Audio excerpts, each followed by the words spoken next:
Bonjour à toi, je suis très heureuse de te retrouver pour ce nouvel épisode où nous allons parler de lecture d'âme. Alors tu as sans doute entendu parler de ce terme un peu partout sur les réseaux, en tout cas si tu es attiré par les pratiques énergétiques, la médiumnité ou la spiritualité. Mais en même temps, si tu écoutes cet épisode, c'est que tu dois être sans doute attiré par toutes ces pratiques. Alors, le terme lecture d'âme, c'est un terme finalement assez large et qui peut regrouper beaucoup de pratiques. Et une lecture d'âme est finalement propre à chaque praticienne en énergie subtile, selon sa spécificité et selon les capacités qu'elle a développées au travers de sa vie ou de ses vies antérieures. Dans cet épisode, je souhaite te partager ma pratique personnelle en tant que médium énergéticienne au sujet de ces lectures d'âme. Qu'est-ce que tu vas pouvoir comprendre? Qu'est-ce que tu vas pouvoir résoudre, ressentir ou encore révéler dans les lectures d'âme que je pratique? Alors, en tant que médium, je pratique ces lectures d'âme depuis très très longtemps et en particulier dans les personnes qui suivent mes formations ou mes accompagnements. Les lumineuses en profitent, donc je réalise pour elles un soin énergétique et médiumnique, donc une lecture d'âme, pour les aider à se connecter à leur véritable essence. Les personnes qui réalisent Ascension, qui sont plutôt des entrepreneurs et qui veulent avoir une entreprise qui est alignée à qui ils sont en profondeur, vont aussi bénéficier de plusieurs lectures d'âme afin qu'ils puissent comprendre qui ils sont en profondeur et révéler leur véritable essence dans leur entreprise et contribuer au monde en ce sens. Enfin, il y a toute personne qui veut comprendre ce pourquoi il a envie, qui veut comprendre pourquoi elle a des difficultés en ce moment, pourquoi elle a des freins qu'elle n'arrive pas à résoudre ou simplement pourquoi elle n'arrive pas à accéder à la meilleure version d'elle-même. Ces personnes, je peux les accompagner également au travers de l'accompagnement révélation en faisant des lectures d'âme également pour résoudre une problématique particulière. Alors ces lectures d'âme, comme tu peux le constater, sont destinées à toutes les personnes qui désirent ascensionner, peu importe où ils en sont dans leur vie, c'est simplement pour leur permettre de se connaître davantage, de résoudre des problèmes spécifiques ou encore de se connecter à leur véritable essence pour pouvoir rayonner dans leur pleine lumière dans cette vie terrestre. Selon moi, il est très important que je puisse connaître la personne en amont. Lorsqu'une personne décide de faire une lecture d'âme avec moi, c'est important pour moi que je puisse faire sa connaissance, en tout cas prendre déjà la température, entre guillemets, de son énergie. Pourquoi? Parce que je vais déjà ressentir en amont ce dont la personne a besoin et je vais aller adapter ma lecture d'âme en fonction de ça et ma demande à l'univers sera spécifique. Pour ça, je propose toujours à la personne de remplir un petit questionnaire qui va m'orienter sur son énergie et qui va m'aider à comprendre la problématique et les besoins de la personne qui souhaite que je l'accompagne pour cette lecture. Puis, j'explique à la personne dans le process qu'il est important que cette lecture d'âme ne soit pas faite au hasard. Si la personne vient me voir, il est essentiel, selon moi, d'avoir une intention. Parce que l'univers est à ce moment-là à votre service et il est très important d'utiliser la lumière de l'univers à bon escient. Ne pas faire de perte de temps ni à l'univers, ni à la médium, ni à vous, entre guillemets, parce que vous êtes ici pour vous transformer, pour avancer dans votre vie. Et pour avancer avec, conviction et avancer beaucoup plus loin et beaucoup plus vite, il est important de ressentir ce qui ne va pas en amont chez vous. Si vous venez faire une vie antérieure et vous vous dites je ne sais pas, je suis là et je suis curieux, je vais juste faire une vie antérieure, il y a peu de chances que vous avanciez très loin et très vite. Alors vous allez sûrement avancer, mais moins que si vous avez une intention précise. Par exemple, toutes les personnes qui viennent me voir pour que je les accompagne ont une intention très précise et parfois même je les aide, en particulier les personnes qui font luminescence et ascension, à déterminer une intention précise pour que cette intention résonne avec leurs réels besoins. Donc, on peut avoir des intentions du type « je souhaite me libérer de mes peurs profondes pour pouvoir me révéler dans ma pleine lumière », par exemple. Ça peut être une intention que j'ai déjà rencontrée. Donc ça, c'est une intention qui est assez large.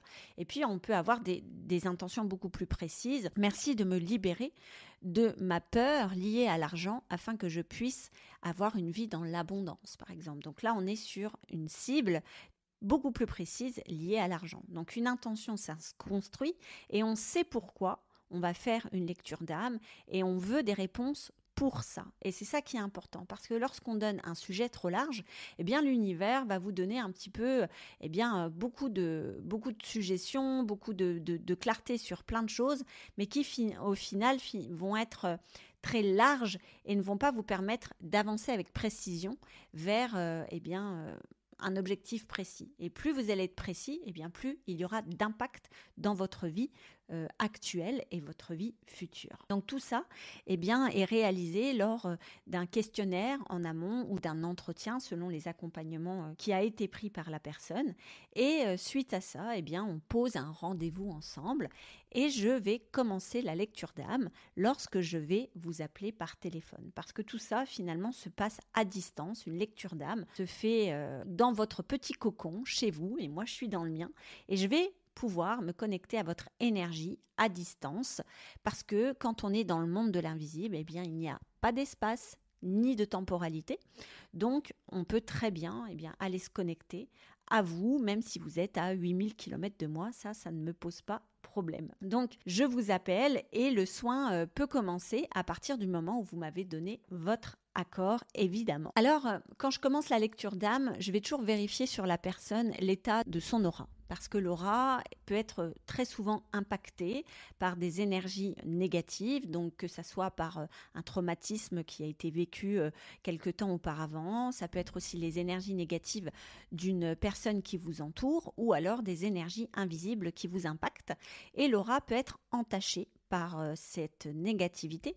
Et donc, mon premier job, ça va être d'aller vérifier votre aura et d'aller la nettoyer si nécessaire, parce que si je travaille sur une aura qui est entachée, encrassée, comme j'appelle ça, le travail ne peut pas se faire correctement et la lecture est un peu brouillée, si vous voulez. Et puis, dans un deuxième temps, avant de commencer dans les détails du soin, je vérifie toujours aussi si votre corps tellurique est bien en place. Le corps tellurique, c'est le corps énergétique qui va lier votre corps physique aux autres corps subtils. Donc au corps bouddhique, au corps astral, etc. Il y a différents corps. Et il va assurer la transmission de l'énergie vitale entre les corps énergétiques, les corps supérieurs et votre corps physique. Et donc, évidemment, si ce corps tellurique n'est pas en place, l'énergie vitale ne va pas pouvoir bien circuler. Donc, tout ça, sont une indication pour moi qui va m'aider à comprendre déjà comment vous êtes au niveau énergétique, l'état de votre énergie. J'ai déjà eu des personnes qui avaient l'aura donc encrassée, noircie par des énergies négatives, plus un corps tellurique qui était décalé. Et effectivement, cette personne était complètement épuisée. Et c'est en général la conséquence d'une aura qui n'est pas éclairée et d'un corps tellurique décalé. On a une très très grande fatigue, l'impression d'être épuisé. On peut aussi avoir des maladies chroniques qui se répètent. On tombe tout le temps malade. Et puis au niveau émotionnel, c'est aussi difficile. On a du mal à voir la lumière au bout du tunnel, quoi. Donc ce premier travail que je fais avec vous va déjà vous permettre de remonter en énergie vitale et pour moi faire aussi l'analyse de votre énergie vitale et dans quelle énergie vous êtes actuellement. Et à partir de là, je vais pouvoir commencer cette lecture de l'âme dans les détails avec beaucoup plus de finesse et de compréhension de vous-même. Alors, je vais évidemment m'atteler aux chakras parce que les chakras sont donc vos centres énergétiques qui, d'une part, assurent votre vitalité, votre bien-être énergétique, physique, émotionnel et mental. Et je vais aller donc visiter chaque chakra. Vous en avez 7 majeurs qui rayonnent dans votre corps et qui vous permettent d'être dans un bon état énergétique. Et donc, je vais ressentir si vos chakras sont équilibrés, s'ils sont en haute énergie ou en basse énergie. Et je vais réaliser le travail nécessaire pour qu'ils puissent retrouver leur équilibre. Et surtout, ces chakras sont une porte pour comprendre ce qui vous affecte actuellement dans votre vie et qui affecte plus particulièrement votre corps émotionnel. Ça va être pour moi une porte de compréhension.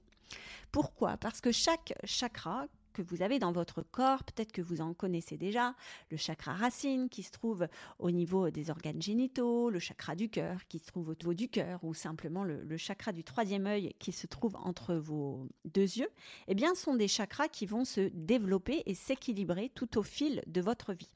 Donc, ils s'équilibrent de la naissance jusqu'à 50 ans. Au-delà de 50 ans, donc, on considère que tous vos chakras sont développés et que vous êtes maintenant plus dans un travail d'équilibre et d'harmonie de tous vos chakras. Donc, ces chakras, ils ont besoin d'une belle énergie pour bien se développer.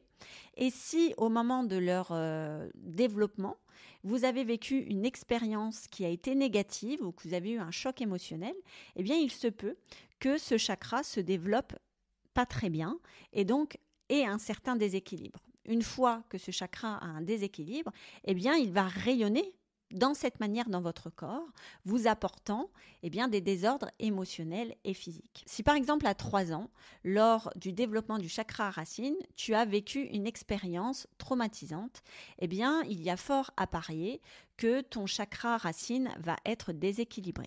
Alors quand je parle d'expérience traumatisante, je ne parle pas forcément de traumatisme comme on peut l'entendre au niveau psychologique, mais ça peut être tout simplement quelque chose comme un divorce ou alors une mauvaise expérience avec une enseignante à l'école ou quelqu'un qui s'est moqué de toi et ça t'a blessé en fait.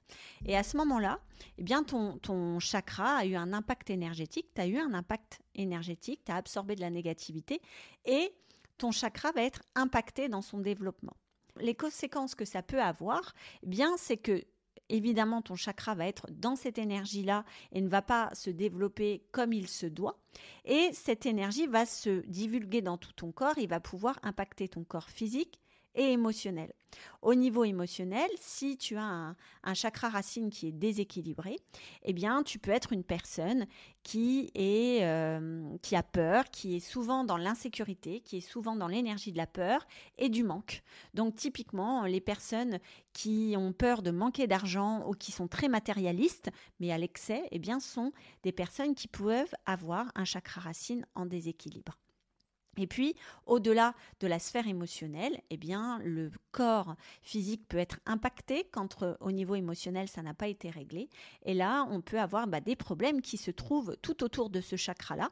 Donc, on a les organes génitaux, les jambes, la vessie et aussi tout ce qui est osseux et circulatoire. Donc, grâce à cette lecture énergétique du chakra racine, par exemple, ou de tous les chakras, je vais pouvoir identifier la situation qui a pu t'affecter durant cette période de vie. Par exemple, la dernière fois, j'ai eu une personne en soins énergétiques, en lecture d'âme, qui avait un chakra racine très déséquilibré.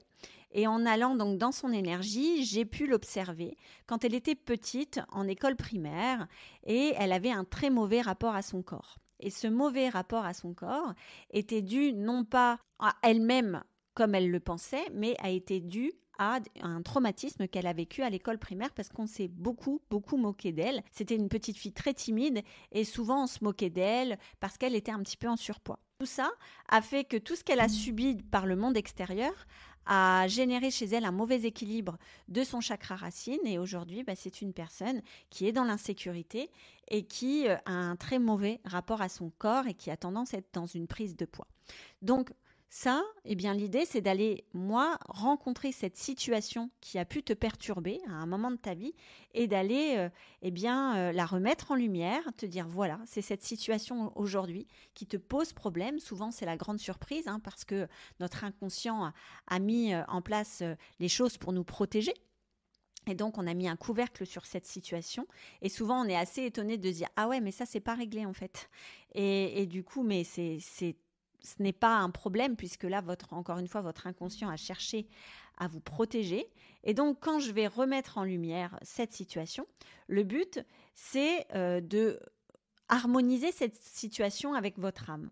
Donc, en fonction de ce que l'univers me dit à ce moment-là, Peut-être il va y avoir une énergie de pardon, d'amour, je vais devoir couper le lien.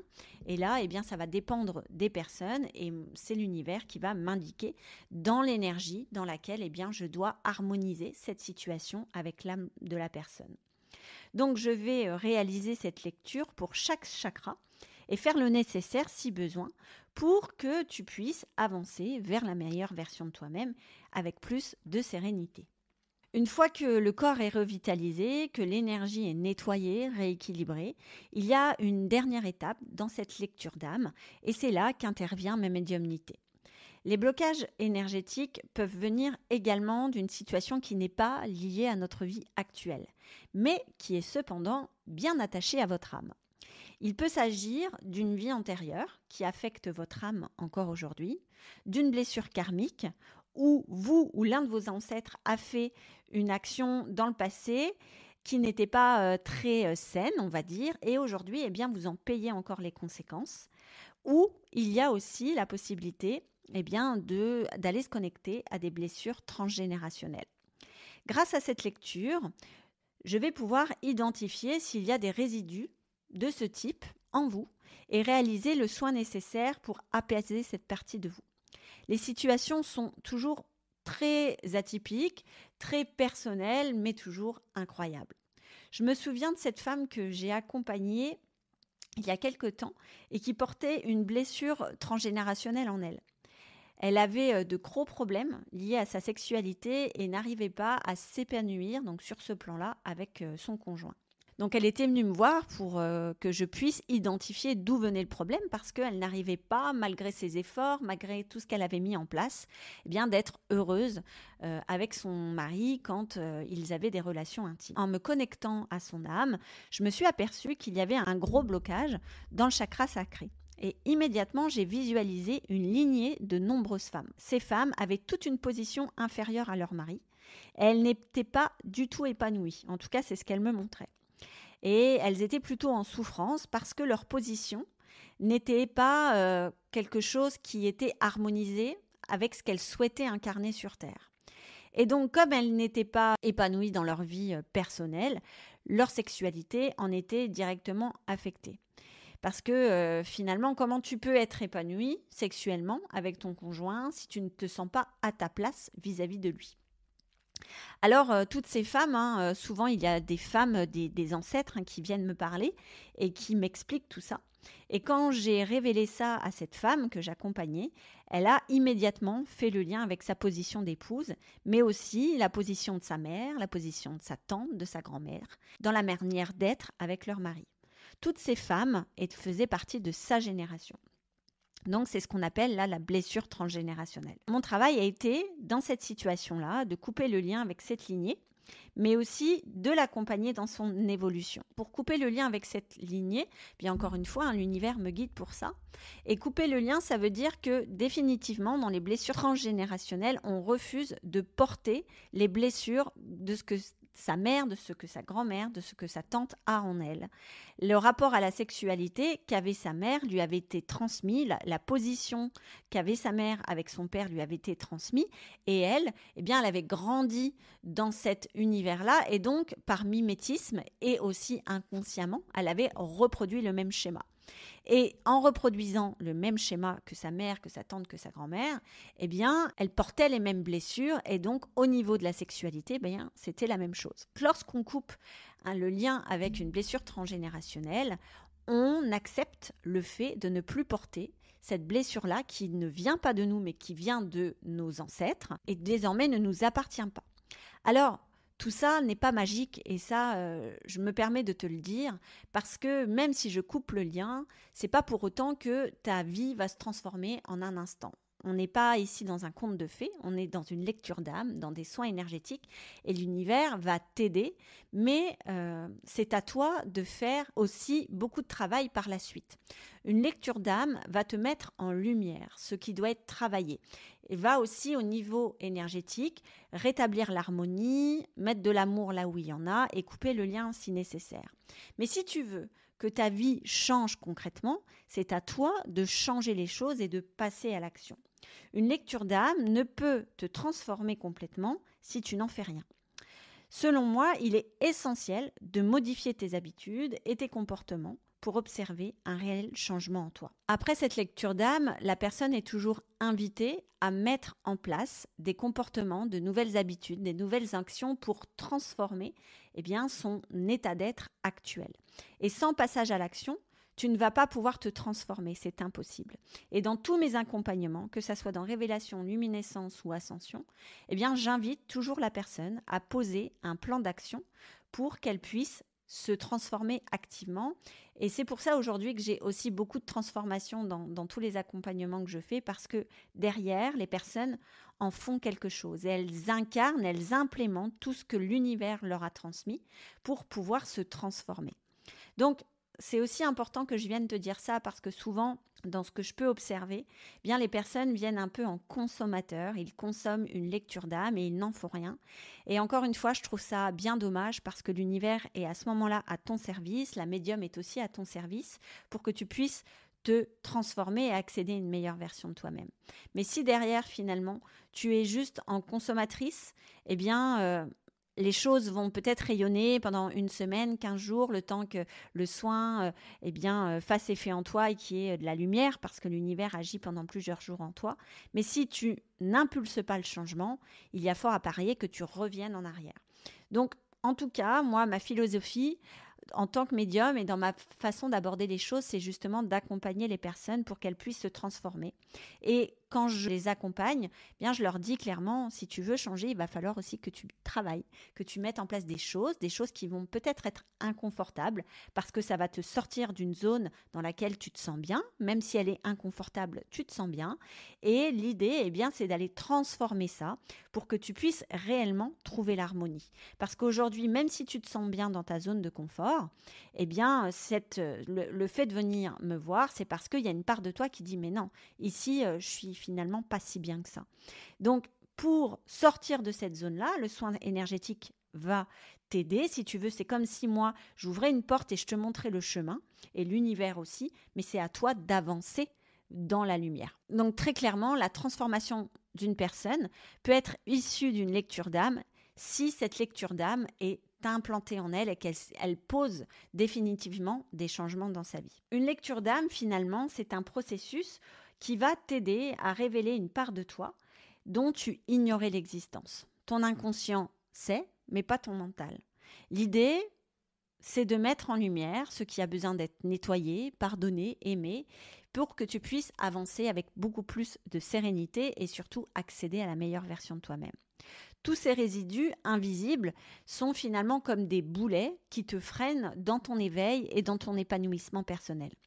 Alors, évidemment, la lecture d'âme a toujours des invités de marque. Tout le temps, j'ai envie de te dire, à chaque fois, il y a tes guides qui viennent. Donc, il y a les guides des personnes qui viennent pour leur faire un petit coucou et leur transmettre les messages pour les guider vers le meilleur chemin. Donc, les personnes sont là et écoutent ce que les guides ont à leur dire, et les guides me le disent à l'oreille, ou parfois ils parlent à travers moi et disent clairement les choses à la personne. Alors, un guide a toujours des messages très larges, c'est très spirituel, c'est à la personne de comprendre ce que veut dire ce message et à cheminer autour de ça. Et puis, il y a aussi d'autres entités qui peuvent s'inviter, comme des défunts ou des animaux, des élémentaux, qui ont besoin, pendant cette lecture d'âme, de vous révéler un message qui va vous permettre de vous éveiller, parce que sans ce message, ils considèrent que l'action ne va pas être à son maximum. En tout cas, cette expérience est toujours un voyage fabuleux. Chaque lecture d'âme est différente et je ne sais jamais à l'avance ce que je vais découvrir. Et c'est juste à chaque fois une expérience formidable. Enfin, moi, j'adore pratiquer les lectures d'âme. Mais en tout cas, ce qui est certain, c'est qu'à chaque fois, chaque personne qui peut vivre une lecture d'âme, elle me dit « je me sens libérée, je me sens apaisée, je me sens légère ». J'ai encore eu un message ce matin d'une personne à qui j'ai fait une lecture d'âme il y a quelques jours, qui me dit « merci Betty, je me sens vraiment beaucoup plus alignée et beaucoup plus libérée, légère dans ma vie, donc merci infiniment ». Et à chaque fois, il y a quand même une réalité. La personne a une sensation physique et émotionnelle qui est différente et qui est plus positive. Après, pour ce qui est de la transformation, pour accéder à cette transformation, eh bien, les personnes mettent en place des actions qui vont les aider à accéder à cette part-là. Donc voilà, on peut avoir des personnes qui décident eh bien, de remettre du cadre dans leur vie, qui décident d'avoir une conversation avec leur conjoint, qui décident de se prendre en main, de se remettre au sport, etc. Donc tout ça est fait lors d'un accompagnement ou d'un suivi lors des différents processus que je vous propose dans l'Académie de l'âme. Donc voilà ce qu'est une lecture d'âme. Je crois que j'en ai fait le tour sans t'en donner trop les détails parce que l'idée c'est aussi que tu aies la surprise si un jour tu décides de réaliser cette expérience. Mais j'espère en tout cas que cet épisode t'aura plu et te donnera peut-être l'envie de réaliser une lecture d'âme pour apprendre à te connaître ou libérer des choses si tu en as besoin. Alors en attendant, peut-être qu'on se rencontre lors d'une lecture d'âme et d'un voyage fabuleux aux confins de ton être. Eh bien, je te souhaite une belle journée, belle nuit, belle matinée, selon le moment où tu écoutes ce podcast. Et je te dis à très très bientôt. Et surtout, n'oublie pas de prendre soin de ton âme. Bye.